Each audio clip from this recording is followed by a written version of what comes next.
दोस्तों, स्वागत है आप लोगों का हमारे चैनल मैथ्स मेकर में। आज हम लोग रीजनिंग के कुछ अति महत्वपूर्ण प्रश्न करने वाले हैं।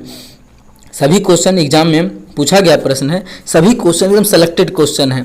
ठीक है, रेलवे के एग्जाम में ये क्वेश्चन VVI क्वेश्चन है, बहुत बार पूछा गया प्रश्न है रेलवे के एग्जाम के लिए। कहीं भी किसी प्रकार का कोई भी दिक्कत हो किसी भी क्वेश्चन में तो आप लोग कमेंट करके पूछ सकते हैं, चाहे कोई भी क्वेश्चन हो, कोई भी बुक का हो, मैथ्स का हो कि रीजनिंग का हो। और आप लोग चाहे तो डेली वीडियो डालते हैं मैथ और रीजनिंग का, आप लोग चाहे तो देख सकते हैं। कहीं भी किसी प्रकार का कोई भी दिक्कत हो पूछ सकते हैं। चलिए हम लोग पहला क्वेश्चन से स्टार्ट करते हैं। पहला क्वेश्चन देखिएगा क्या है, नीचे दी गई प्रश्न में लुप्त संख्या ज्ञात कीजिए। क्या निकालना है? लुप्त संख्या। लुप्त है कहाँ पे? तो हम लोग देखिए कि यहाँ पे लुप्त है, तो यहाँ पे क्या होगा वो निकालना है। तो हम लोग जब भी ऐसा क्वेश्चन आता है तो एक ही चीज़ देखते हैं कि यहाँ पे 15 कैसे आया है, यहाँ पे 31 कैसे आया है, उसी प्रकार से हम लोग यहाँ पे क्या होगा निकाल लेंगे। आखिर इस दोनों को क्या करेंगे कि यहाँ पे 15 आ जाए, इस दोनों को क्या करेंगे कि यहाँ पे 31 आ जाए। तो वही चीज़ करके हमको फाइनली, अगर यहाँ पे रूल फॉलो हुआ वही चीज़ इस दोनों के साथ जो भी करके यहाँ पे कैसे 15 आया, जो भी रूल फॉलो हुआ इस दोनों में सेम रूल फॉलो होना चाहिए। वही चीज़ सेम रूल फॉलो करके इसमें हम लोग क्या करेंगे, आंसर निकाल लेंगे। तो आखिर देखेंगे कि कैसे आया है, हम लोग सोच सकते हैं ना। अगर मानिए दोनों को अगर करते हैं, घटाते हैं तो 24 आता है, कोई फ़ायदा नहीं है ना, 15 लाना है। अगर दोनों को जोड़ दें तो कितना हो जाएगा, 27 3 30, दोनों को जोड़ने 30 आ गया। औकरा में 2 से भाग कर देंगे, 30 में 2 से भाग करेंगे 15 आएगा। यहाँ पे हमारा 15 ही है, क्या है वहाँ पे 15 ही है। सेम उसी प्रकार से आगे भी देखते हैं, रूल फॉलो हुआ है क्या, 6 है और यहाँ पे कितना 56 है। 6 और 56 को जोड़ेंगे कितना हो जाएगा, 62 हो जाएगा। एकरा में क्या करेंगे, 2 से भाग करेंगे, कितना से 2 से 62 में 2 से भाग करेंगे कितना हो जाएगा, 31 हो जाएगा। यहाँ पे हमारा 31 है ना, बिल्कुल 31 है। मतलब जो रूल यहाँ पे फॉलो हुआ वही रूल यहाँ भी फॉलो हुआ। तो हम लोग फाइनली यहाँ पे हमको आंसर निकालना है, तो वही रूल फॉलो करके यहाँ पे आंसर निकाल देंगे। तो 9 और 81 को जोड़ेंगे कितना हो जाएगा, 90 हो जाएगा। ओकरा में 2 से भाग कर देंगे, 90 में 2 से भाग करेंगे कितना हो जाएगा, 45 हो जाएगा। मतलब प्रश्नवाचक चिन्ह जो यहाँ पे था, प्रश्नवाचक चिन्ह के स्थान पे क्या हो जाएगा, 45 45 हो जाएगा। कौन सा ऑप्शन में? ऑप्शन सी में है 45। तो उम्मीद करते हैं दोस्तों समझ में आ गया होगा। कहीं भी किसी प्रकार का कोई भी दिक्कत हो किसी भी क्वेश्चन में तो आप लोग कमेंट करके पूछ सकते हैं। यह आपका अपना चैनल है, ठीक है। तो हमारा ऑप्शन सी बिल्कुल करेक्ट हो जाएगा। और यदि इस प्रकार का कोई भी क्वेश्चन एग्जाम में आता तब बस आप लोग को ऐसा ही दिमाग लगाना है। रीजनिंग है, बिना दिमाग लगा के ही सॉल्व होगा, ऐसे नहीं कि बिना दिमाग लगाए सॉल्व हो जाएगा। हालांकि हाँ, लड़की के पास आधा ही दिमाग होता है, इसलिए लड़की से रीजनिंग ज़्यादा नहीं बनता होगा। लेकिन हाँ, आप लोग अगर लड़का है तो बना ही सकते हैं। बहुत ही लाजवाब क्वेश्चन है, बहुत ही लाजवाब तरीका है, सभी को बस सोचना है। रीजनिंग में कोई पार्टिकुलर कोई क्वेश्चन का कोई तरीका नहीं होता है, मेथड नहीं होता है। जो भी है डायरेक्शन में थोड़ा सा लगता है कोई तरीका है, उसमें तो भी तो दिशा का ज्ञान होना चाहिए। उसके बाद तो बिना तरीका का निकाल सकते, बस दिशा पता होना चाहिए। ठीक है, डाइस में थोड़ा सा 5-6 गो रूल है, मतलब जो चैप्टर में रूल है उसी का नाम बता रहे हैं। डाइस में रूल है, दर्पण वाला, ठीक है, मिरर इमेज में रूल है। इसी प्रकार का जो, या फिर अल्फ़ाबेट वाला में भी हम लोग सोचते हैं, उसमें भी जब आता है सिर्फ हमको ABCD अगर याद हो जाए, A कितने नंबर पे 1 नंबर पे है, B कितने नंबर पे है 2 नंबर पे है, T कितने नंबर पे है, T 20 नंबर पे है, ये याद हो जाए तो उसके बाद तो हमको सोचना ही पड़ता है ना। ये याद करने से भी क्या होगा, सोचना पड़ता है। बस याद थोड़ा सा करते हैं कि आसान हो जाए। तो मेन है कि रीजनिंग में हम जितना ज़्यादा सोच सकते हैं उतना ज़्यादा क्वेश्चन को सॉल्व कर सकते हैं। चलिए अगला क्वेश्चन करते हैं, क्वेश्चन नंबर 2। देखिएगा क्वेश्चन नंबर 2 क्या है।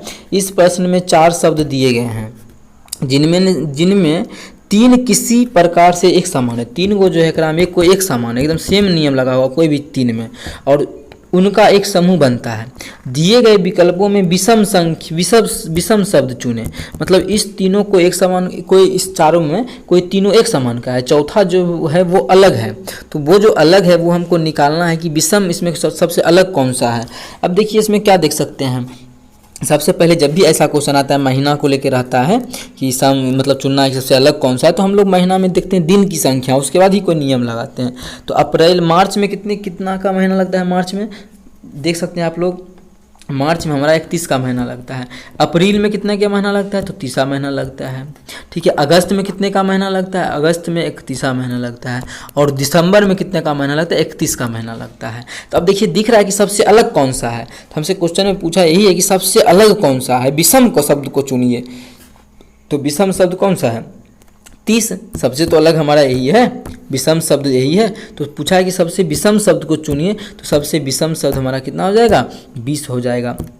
ठीक है, सॉरी 30 हो जाएगा। 30 मतलब 30 किस में होता है? अप्रैल में। तो ऑप्शन बी हमारा बिल्कुल करेक्ट हो जाएगा। कौन सा ऑप्शन? Option B.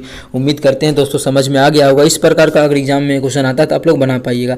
बहुत ही रेलवे के लिए तो बहुत इंपॉर्टेंट है, और हालांकि सभी एग्जाम एसएससी में भी बहुत बार पूछा गया है। आप लोग चाहें तो प्रीवियस उठा के देख सकते हैं। चलिए अगला क्वेश्चन करते हैं। क्वेश्चन नंबर 4 देखिएगा। क्वेश्चन नंबर 4 क्या है? दिए हुए प्रश्नों में लुप्त संख्या ज्ञात कीजिए। कहाँ पे है लुप्त? यहाँ पे है लुप्त। यहाँ पे क्या होगा? प्रश्नवाचक चिन्ह के स्थान पे लुप्त संख्या यहाँ पे क्या होगा वो हमको निकालना है। ठीक है, तो आखिर क्या होगा तो हम लोग देखते हैं। चलिए तो देखिए आखिर इस तीनों को क्या, देखिए जब भी ऐसा क्वेश्चन आ जाए तो इस प्रकार का, तो हम लोग देखते हैं कि आखिर मान बढ़ किधर किस साइड रहा है। तो हम लोग देखें मान इधर बढ़ रहा है। ऐसा नहीं देखना है क्या 5 हुआ 6 हुआ फिर 7 हो गया, 3 हुआ 4 हुआ 5 हुआ, एक एक बढ़ा है, 9 हुआ 10 हुआ 11 हुआ, तो यहाँ 345 यहाँ 346 कर देंगे। ऐसा तो यहाँ पे नहीं हुआ है। अगर होता तो कर देते 345 346 347, लेकिन नहीं कर सकते। ऐसा नियम यहाँ भी तो लगना चाहिए। सभी जगह लग गया तो नहीं लगा तो नहीं लगाएंगे। तो आखिर करेंगे क्या? तो मान कि किस साइड बढ़ रहा है? नीचे बढ़ रहा है ना, इस साइड। तो कोशिश करेंगे इस साइड सोचने का। कुछ ऐसा नहीं है कि कोई नियम है पार्टिकुलर, हाँ इसी साइड सोचेंगे। बस ऐसा होता है 90% क्वेश्चन में कि अगर मान नीचे बढ़ते हुए जाता है तो नीचे हम लोग कोशिश करते हैं कि इस तीनों को क्या करेंगे कि मान बरका आ जाए। ठीक है, बस ऐसा थोड़ा सा सोचने का तरीका है, और कोई बात नहीं ऐसा कुछ। ठीक है, अब देखिए तो हमको एक चीज़ दिख रहा है कि 345 कैसे लिखेगा। तो 3 का 3 यहाँ पे लिखते हैं और ये दोनों को गुना करते हैं। 9 5 45। देखिए दोनों को गुना किए तो हो गया ना 345, तो हो गया 345। आगे देखते हैं क्या यही नियम लागू किया है। अगर किया होगा तो यही नियम लगा के हम लोग आंसर निकाल देंगे। क्या 4 है तो 4 का 4 लिखेंगे, दोनों को गुना करेंगे। 4 दहें 6 दहें 60, तो 60 लिख देंगे। कितना हो गया? 460। देखेंगे क्या 460 ही लिखा है? तो हम लोग देख पा रहे हैं हमारा जहाँ लिखा है 460 ही लिखा है। ठीक है, और यहाँ जो लिखा है 345 था तो 345 ही लिखा है। मतलब सेम रूल फॉलो हो रहा है। तो हम लोग भी इसमें वही रूल फॉलो कर देंगे। कितना 5 है तो 5 लिखेंगे, और इस दोनों को गुना कर देंगे तो 11 7 77। तो यहाँ पे कितना हो जाएगा? 77। कौन सा ऑप्शन में है? 5 7 7। तो हम लोग देख पा रहे हैं हमारा जो ऑप्शन बी में है, ऑप्शन बी में है 5 7 7। ऑप्शन बी हमारा बिल्कुल करेक्ट आंसर हो जाएगा। उम्मीद करते हैं दोस्तों इस प्रकार का कोई भी क्वेश्चन एग्जाम में आता है तो आप लोग बना पाइएगा। बहुत ही बेहतरीन तरीका बताएं क्वेश्चन को करने का। ठीक है, लाजवाब तरीका था। तो अगर आप लोग को वीडियो अच्छा लगता है तो इस वीडियो को ज़्यादा से ज़्यादा अपने सभी दोस्तों के साथ शेयर करें। ठीक है, और लाइक करें और सब्सक्राइब करें अगर आप लोग इस चैनल पे नए हैं तो। चलिए अगला क्वेश्चन करते हैं। क्वेश्चन नंबर 5 देखिएगा। क्वेश्चन नंबर 5 क्या है? दी गई समरूपता के आधार पर जो दिया गया है इस दोनों में जो रिलेशन है, जो समानता है, वही हमको इस दोनों में स्थापित करना है। वही इस दोनों का देखना है कि ऐसा कौन सा ऑप्शन में है वही समानता जो इस दोनों के बीच में जो रिलेशन है उस वैसा ही समानता वाला आखिर कौन सा ऑप्शन है ये सभी में देखना है। ठीक है, दिए गए विकल्पों में से नहीं दी गई संख्या को ज्ञात करें। जो नहीं दिया गया वो निकालना है। जैसे जो इसी के एकदम सेम समान जो चीज़ इसमें हुआ है। आखिर क्या हुआ है? देखिए यहाँ पे कितना 5 था, यहाँ पे 35 कर दिया। क्या किया है? सतगुना लिख दिया है। शुरू वाला का सतगुना लिख दिया। आखिर देखते हैं ऐसा है क्या। अगर नहीं होगा तो कुछ दूसरा कुछ सोचेंगे। ठीक है, यहाँ पे देखिए कितना 11 था तो एक 5 गुना कर दिया। करना इसके समान होने के लिए, इसके जैसा गुण होने के लिए क्या सतगुना होना चाहिए था, तो ये तो होगा नहीं। यहाँ पे क्या किया 11 7 77। कितना गुना हो गया? 11 गुना हो गया, तो ये नहीं होगा। 3 8 24। कितना हो गया? 8 गुना हो गया, ये हो नहीं होगा। ये होगा ना, कितना होना चाहिए? 7 गुना होना चाहिए। क्या 7 गुना ही हुआ है ना, तो 7 गुना होना चाहिए। 7 5 35। यहाँ पे कितना गुना हुआ है देखिए तो 9 5 45। यहाँ भी नहीं हुआ है। देखिए ये जो नियम है वो किसी भी ऑप्शन में नहीं लगा है। तो अब कौन सा नियम लगाएंगे? ठीक है, अब क्या करेंगे? तो अब देखिए इसी में हम एक चीज़ और सोच सकते हैं। वो क्या? अच्छा इसमें कुछ दूसरा नियम लगा सकते हैं क्या? अगर स्क्वायर करके 10 जोड़ दे, ऐसा किसी में है स्क्वायर करके क्या 10 जोड़ देना, ऐसा नहीं। तो अब देखिए इसमें हम एक चीज़ और नियम सोच सकते हैं। वो क्या है? देखिए इस तरीका नहीं लगा, इसी के जैसा एकदम सेम तरीका है। एक और जो हम सोच सकते हैं, अभी तो हम सिंपली सोचे सतगुना नहीं था तो छोड़ दिए। अब देखिए यहाँ पे कितना था? 5 था। इसके जस्ट बाद का विषम संख्या क्या हो गया? अब ये कितना था? 5 था। ठीक है, 5 के जस्ट बाद का विषम संख्या कितना है? 7 है। दोनों को गुना किए तो 5 7 5 35। वही यहाँ 35 दिया हुआ है ना। देखते हैं आगे नियम। यहाँ पे कितना 11 है। 11 के जस्ट बाद का विषम संख्या 13 हो जाएगा। दोनों को गुना करेंगे तो 55 से ज़्यादा होगा, तो ये नहीं होगा। यहाँ पे कितना है? यहाँ पे कितना है? 7 है, यहाँ पे कितना है 7 है, ठीक है। और 7 के जस्ट बाद विषम संख्या क्या होगा 9 होगा, तो 9 सत्ते 63, यहाँ पे 63 भी नहीं है, तो यहाँ भी इसके जस्ट बाद विषम संख्या कितना 11 हो जाएगा, तो 11 9 99, यहाँ भी नहीं होगा। इसके बाद का जस्ट विषम संख्या क्या हो जाएगा 5, तो 5 या 15 ये भी नहीं है। आप देखिए ये भी तरीका नहीं लगा, तो आखिर कौन सा लगेगा, क्या सोचे ऐसा जो लगेगा। अच्छा इसमें एक चीज़ तो और सोच सकते थे, देखिए रीजनिंग है, जितना आप लोग सोच सकते हैं उतना ज़्यादा अच्छा है। ऐसा नहीं है कि डायरेक्ट मानिए हम तो क्वेश्चन लाते हैं, हम सेट करके लाएंगे, आंसर आप लोग को बता देंगे, 2 मिनट में वीडियो खत्म हो जाएगा। लेकिन आखिर कैसे एग्जाम में सोचेंगे उस प्रकार से होना चाहिए हम लोग में, ठीक है, उस प्रकार से कि आखिर क्या किया जो इतना हो जाएगा, क्या क्या कर सकते हैं एक क्वेश्चन में हम लोग। अब देखिए यहाँ पे कितना है 5 था, तो 5 लिखे, ठीक है। इसके बाद का हम खोज रहे हैं कि अभाज्य संख्या, 5 के बाद अभाज्य संख्या 7 होता है, दोनों को गुना करेंगे तो 7 × 5 = 35, ठीक है। वही चीज़ यहाँ दिया हुआ, आगे देखते हैं। यहाँ पे क्या है 11 है, 11 के बाद अभाज्य संख्या 13 होता है, दोनों को गुना करेंगे कितना होगा 55 से ज़्यादा होगा, तो ये गलत हो जाएगा।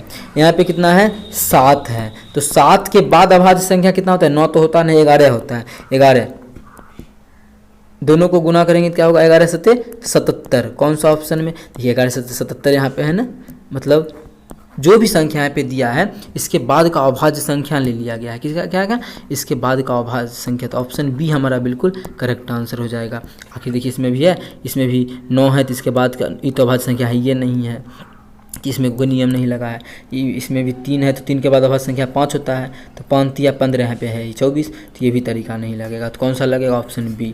आप लोग देख रहे होंगे मतलब किस प्रकार से हम लोग सोच सकते हैं और आंसर को निकाल सकते हैं। इसी प्रकार से एग्जाम में आप लोग सोच सकते हैं, थोड़ा जल्दी सोचिएगा, एग्जाम का प्रेशर रहेगा, सोचना तो पड़ेगा ही, लेकिन इसी प्रकार से सोचा जाता है, उस समय जल्दी माइंड काम करेगा कि अभाज्य संख्या खटाक से ले लेते हैं तो आंसर आ जाएगा, ठीक है। तो इस प्रकार से आप लोग चाहें तो इस प्रकार का क्वेश्चन बना सकते हैं। उम्मीद करते हैं दोस्तों समझ में आ गया होगा। कहीं भी किसी प्रकार का कोई भी दिक्कत हो किसी भी क्वेश्चन में, तो बेझिझक आप लोग को कमेंट करना है, पूछ सकते हैं। एक दिन में मैथ और वीडियो दोनों का रीजनिंग आता है, सुबह में रीजनिंग का, शाम में मैथ का। तो आप लोग चाहें तो बहुत सारा वीडियो अपलोड है, आप लोग सभी देख सकते हैं, सभी पार्ट को देखिए। एग्जाम में बिल्कुल मैथ में दिक्कत नहीं होगा, अगर किसी भी क्वेश्चन में दिक्कत हो तो कमेंट करके पूछ सकते हैं। ये आपका अपना चैनल है मैथ्स मेकर। अगर वीडियो अच्छी लगी हो तो अपने सभी दोस्तों के साथ ज़्यादा से ज़्यादा लाइक करें, शेयर करें, और आप लोग अगर चैनल पर नए हैं तो इस चैनल को सब्सक्राइब करें। चलिए मिलते हैं नेक्स्ट वीडियो में इसी प्रकार का बेहतरीन क्वेश्चन लेके। Thank you.